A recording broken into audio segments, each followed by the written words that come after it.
Anza aitwa sei chichaitika? Angaida kuba. Wangada kuba? Ndio baba tamaziro kwadona. Hey.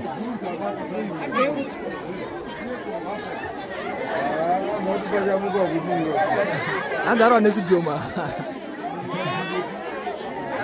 Saka ita munyama. Amugero.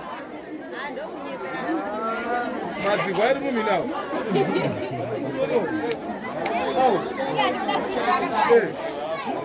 Abo ndizango pinda chino Pinda none mameko. Neno ngipeleka moyo. Yes.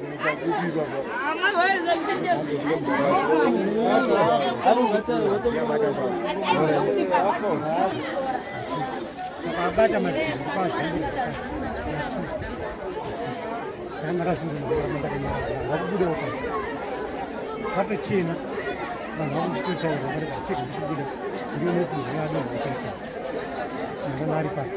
Saka pa teme rashika. Ndio mtarisi. Anga itu mpenyi dipangada kuti aizi kuviga izvangana zvese zvazviri mugurugwa mavese izvangana iye simbi iyo tangosiwa iri kuparira saka papolisi tafona padona ndakafunda magozha saka polisi ndiri kuti sakumutaurira kati ndakuinauziva kuti vanonoo Saka mpenyere muno. Mino chivusara chitikapa.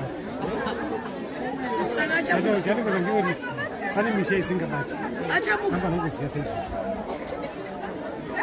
Nechanda kungoita anofana kudzidza. Abata bomba. Abata. Achamuka here nese. Obvious. Kunedzeka ni.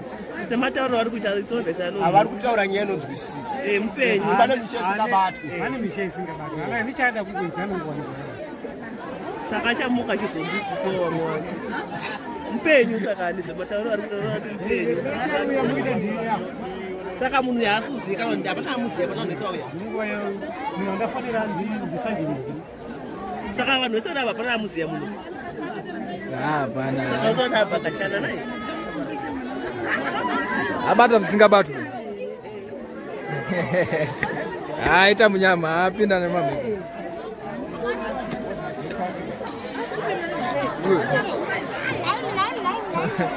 Anza abatwa musha usingabatwi. Ndiye apinda bisi. Tripo zviri payepo idza. Aita munyama uyu ndiye aita munyama.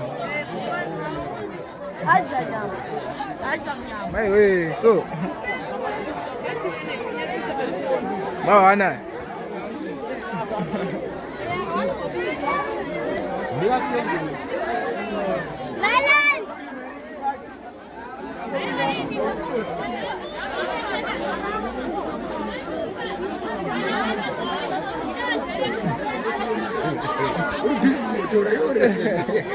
Ega, ibu drama kai. Ifirimu kai, ifirimu. Ifirimu ruona. Ifirimu. Uyo. Wature